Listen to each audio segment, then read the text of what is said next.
Bismillahirrahmanirrahim. Assalamualaikum warahmatullahi wabarakatuh. Pada kesempatan ini kita akan kembali melanjutkan pembahasan kita masih tentang momen inersia. Sekedar mengingatkan kembali, momen gaya adalah penyebab benda berotasi.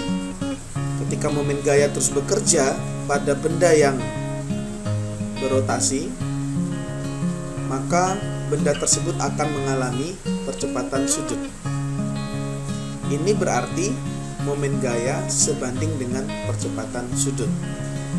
Pada pertemuan sebelumnya kita sudah membuktikan momen gaya berhubungan dengan percepatan sudut.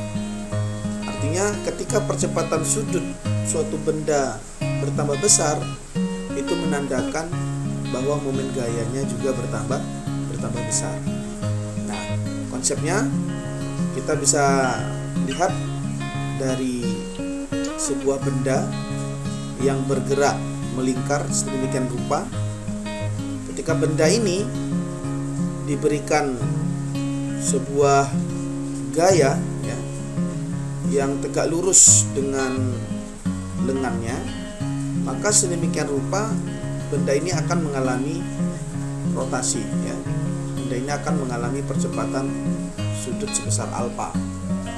Maka ketika kita kaitkan dengan hukum Newton ya, bahwa hukum 2 Newton itu dapat diekspresikan dengan persamaan F sama dengan M kali A. Dan pada gerak melingkar, percepatan linear itu bisa kita dapati melalui perkalian percepatan sudut dengan jari-jari lingkaran. Persamaan hukum 2 Newton itu bisa kita tuliskan menjadi M A diganti menjadi alfa kali R.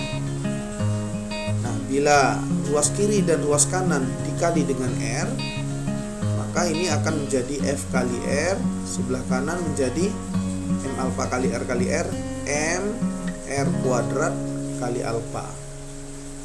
Nah, kita tahu bahwa MR kuadrat itu adalah momen inersia dari suatu benda titik.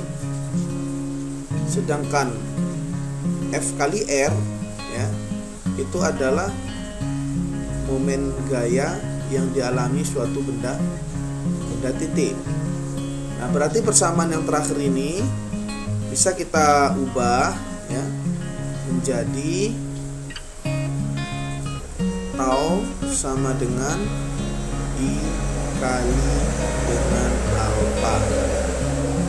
Nah, inilah yang kemudian menunjukkan kepada kita bahwa momen gaya memang memiliki hubungan dengan percepatan sudut. Ketika momen gaya makin besar, percepatan sudutnya juga akan bertambah besar. Baik, apa sih makna fisis dari momen inersia itu? Nah, kita tahu bahwa pada gerak translasi, massa benda menyatakan ukuran kemampuan benda dalam mempertahankan kecepatan linearnya.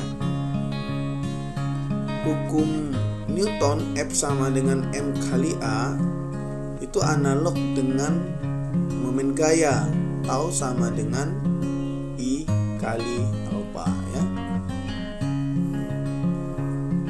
Nah, bedanya adalah pada konteks. Massa pada gerak translasi adalah untuk mempertahankan kecepatan linear. Nah, momen inersia pada gerak rotasi itu adalah kemampuan untuk mempertahankan kecepatan sudut. Dengan begitu ya, kita bisa simpulkan bahwa dari persamaan momen inersia I sama dengan MR kuadrat, tampak bahwa jika konsentrasi massa semakin jauh dari pusat rotasi, maka momen inersianya makin besar. Dan ini juga menunjukkan kepada kita bahwa setiap benda akan mempunyai momen inersia yang berbeda-beda.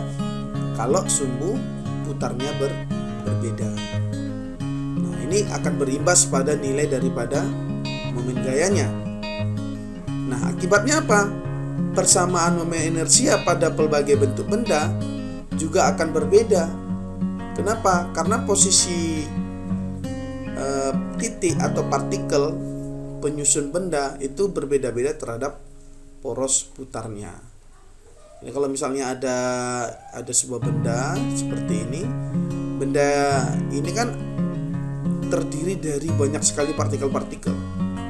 Nah, ketika benda ini memiliki sumbu rotasi di sini misalnya, maka jarak partikel 1 terhadap sumbu ini akan berbeda dengan jarak partikel yang ke n dari sumbu yang ini. Nah, ini konsekuensinya adalah mengakibatkan nilai daripada momen inersia berbagai macam bentuk benda akan berbeda-beda. Nah, oleh karena itu tingkat SMA ya, sudah disajikan beberapa rumus momen inersia benda-benda tegar. Nah, tampak bahwa momen inersia beberapa benda itu beda-beda dikarenakan berbeda bentuknya dan juga berbeda porosnya. Nah, jadi ketika nanti Ananda mengerjakan soal diminta untuk menghitung momen inersia atau momen gaya, pastikan Ananda memperhatikan benda yang dimaksud oleh soal bendanya apa, kejal atau berongga, sumbu putarnya di mana, di tengah, di ujung, atau di tempat yang lain-lain. Karena perbedaan benda, perbedaan poros itu akan mengakibatkan berbedanya nilai momen inersia. Baik Ananda, ini ada contoh soal. Kita kerjakan dulu ya. Ada 2 contoh soal. Nanti selebihnya bisa Ananda kerjakan. Yang pertama adalah sebuah batang tipis panjangnya 0,75 meter, diberi poros pada pusatnya. Kemudian poros ditempelkan pada dinding sehingga batang bebas berotasi. Pada kedua ujung batang dipasang balok dengan beban 10 Newton dan 20 Newton. Jika massa batang diabaikan, berapa kelajuan linier balok 20 Newton ketika mencapai titik terendah? Baik, untuk menjawab soal ini, pertama kita buat dulu besaran-besaran yang dikasih tahu. Pertama sekali adalah panjang batang. Kita misalkan panjang batang adalah L. Pada soal dikatakan L nilainya 0,75 meter. Kalau kita konversi ke dalam bentuk pecahan, ini sama dengan 34 meter. Nah, karena di soal gaya berat benda pertama 10 Newton, berarti massanya bisa kita hitung dengan cara W1 per G. Berarti 10 W1 10 Newton bagi percepatan gravitasi bumi 10. Massa 1 adalah 1 kg. Sedangkan massa kedua itu sama dengan W2 per G sama dengan 20 Newton bagi 10 sama dengan 2 kg. Inilah yang membuat kenapa di sini dituliskan di sebelah kiri adalah M1, maka di sebelah kanan adalah M2. Besar M2 ternyata adalah 2 kali M1. Nah, kemudian di soal disebutkan bahwa pusat daripada rotasi atau sumbu rotasi itu tepat berada di tengah-tengah batang. Nah, artinya adalah bahwa nilai daripada R1 itu adalah otomatis setengah L. Begitu pula R2. Karena dia berada tepat di tengah porosnya, berarti R2 adalah setengah dari L. Nah, oleh karena M2 lebih besar daripada M1, tentu saja sistem benda ini akan berputar ke arah kanan ya, berputar ke arah kanan seperti ini. Sehingga ada kondisi di mana M2 akan berada di titik terendah, sedangkan M1 berada di titik tertinggi. Nah, yang ditanyakan di dalam soal adalah nilai kecepatan linier benda kedua ketika benda kedua ini berada pada titik terendah. Kecepatan linier itu arahnya kemari. Ya. Nah, nilai V2 itu di sini. Baik, untuk menjawab soal ini, pertama, buat keadaan mula-mula ya. Di sini ada keadaan mula-mula.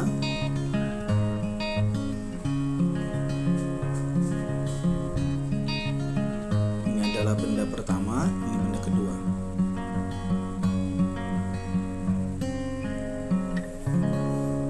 Ini L. Nah, ketika benda ini berputar, ada kondisi di mana benda ini akan berada, M2 akan berada di titik terendah. Lalu ini akan berpindah sehingga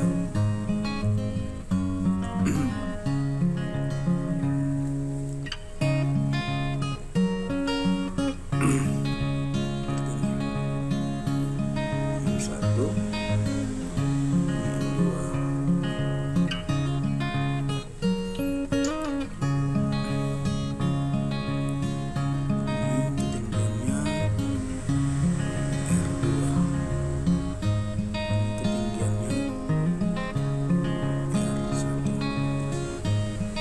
Kita tahu bahwa R1 sama dengan R2 sama dengan setengah L. Nah, sebelum benda ini berputar, kita jadikan keadaan diam benda adalah keadaan mula-mula, sehingga keadaan ini memberikan informasi kepada kita bahwa energi total pada keadaan mula-mula adalah 0. Kenapa? Karena bendanya diam. Yang kedua, kita jadikan ini sebagai titik acuan ya. Titik acuan. Sehingga tidak ada energi potensial. Energi potensialnya 0 ya. Pada keadaan mula-mula. Sedangkan ketika M1 berada di atas atau M2 dan M2 berada di titik terendah, ini adalah keadaan akhir. Ya, keadaan akhir.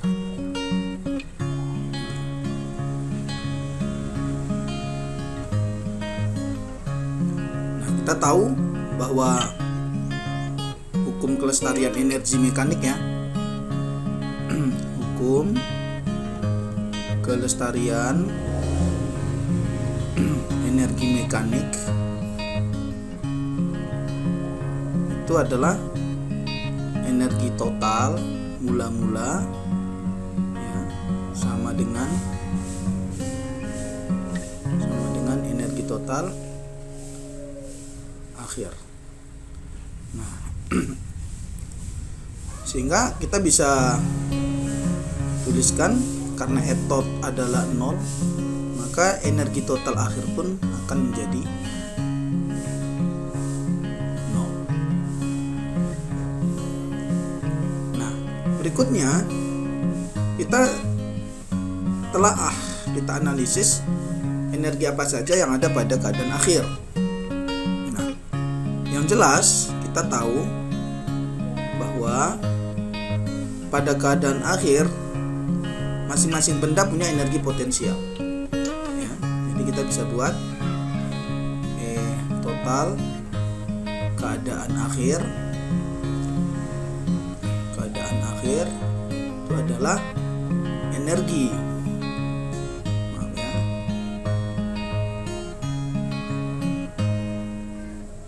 itu adalah energi potensial benda pertama ditambah dengan energi potensial benda kedua ditambah, karena bendanya berotasi berarti energi kinetik rotasi benda pertama tambah energi kinetik rotasi benda kedua.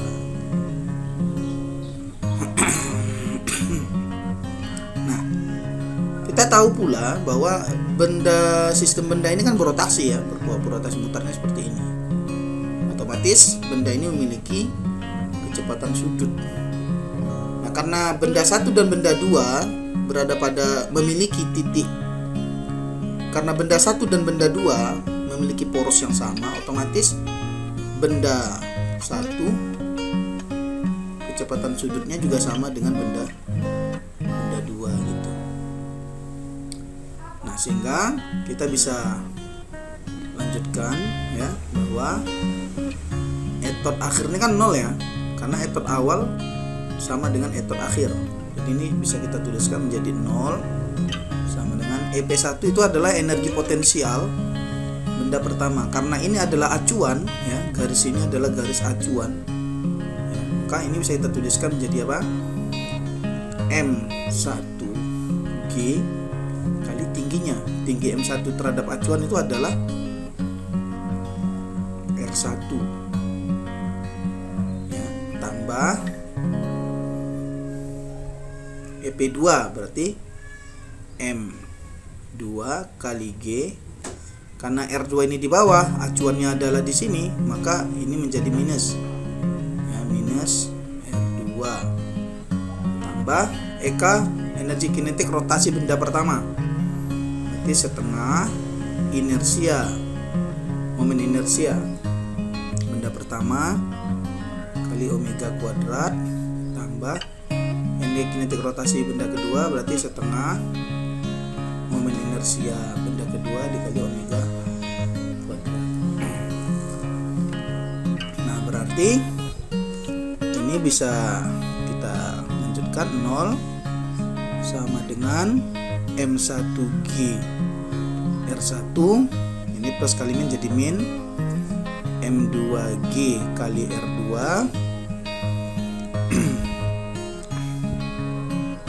tambah setengah I1 itu apa? M1 kali R1 kuadrat kali omega kuadrat tambah setengah I2 berarti setengah M2 R2 kuadrat kali omega kuadrat ya.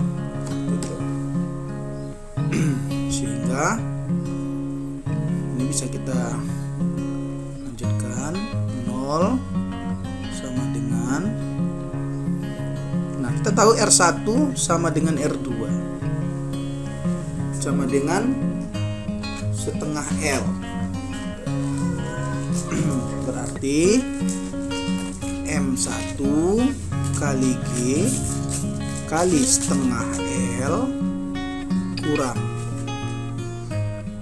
M2 kali G kali setengah L tambah setengah M1 kali setengah L kuadrat ya, kuadrat kali omega kuadrat tambah setengah M2 R2 ganti dengan setengah L kuadrat kali omega kuadrat. Berarti 0 sama dengan ini menjadi apa? Setengah M1G kali L kurang setengah M2G kali L tambah ini setengah dikuadratkan jadi seperempat kali 2 1/8 ya, 1/8 M1 L kuadrat omega kuadrat ditambah setengah M2 kali setengah kuadrat 1/4 ya, berarti 1/4 L kuadrat kali omega kuadrat. Nah, kita tahu bahwa M2 adalah 2M1, jadi bisa kita substitusi supaya lebih sederhana. Ini menjadi 0 sama dengan setengah M1G kali L kurang setengah kali M2 kita ganti menjadi 2M1. M2 adalah 2M1 kali G kali L tambah 1/8 M1 L kuadrat omega kuadrat tambah setengah M2 itu adalah 2M1 kali 1/4 L kuadrat omega kuadrat. Nah, ini berarti bisa jadi lebih sederhana. 0 sama dengan ini 2-nya habis ya. Tinggal setengah M1GL kurang M1GL berarti min setengah M1GL ya.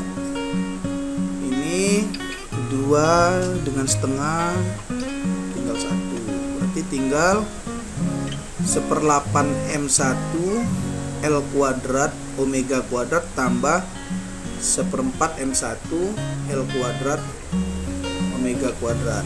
Nanti ini bisa kita tambah dengan 1/8 tambah 1/8 M1 L kuadrat omega kuadrat tambah 1/4 M1 L kuadrat omega kuadrat. Nah, berarti yang minus ini bisa pindah ruas ke sebelah kiri jadi positif. Menjadi apa? 1/2 M1G kali L sama dengan 1/8 tambah 1/4 ya, 3/8 ya, sama dengan 3/8 M1 L kuadrat omega kuadrat. Nah, kita lanjutkan. Tadi sudah sampai di mana?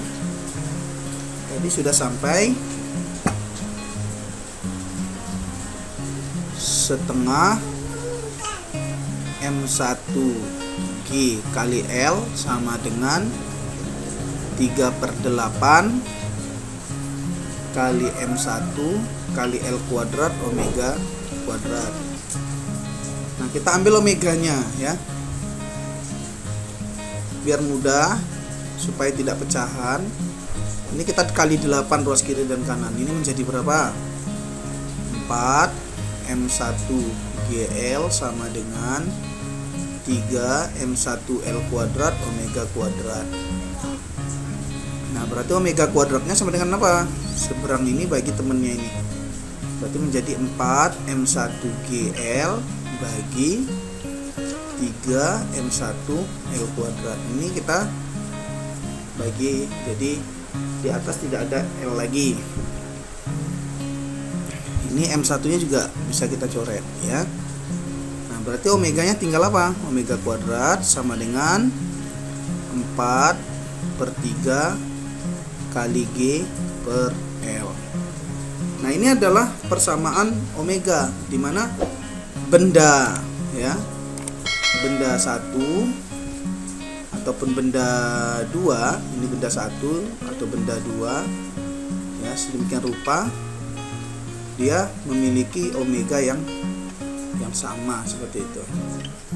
Nah, berarti kalau kita ingin menghitung berapa kecepatan linear benda kedua ketika dia berada di titik terendah ya, ini P2 nya berapa, maka kita bisa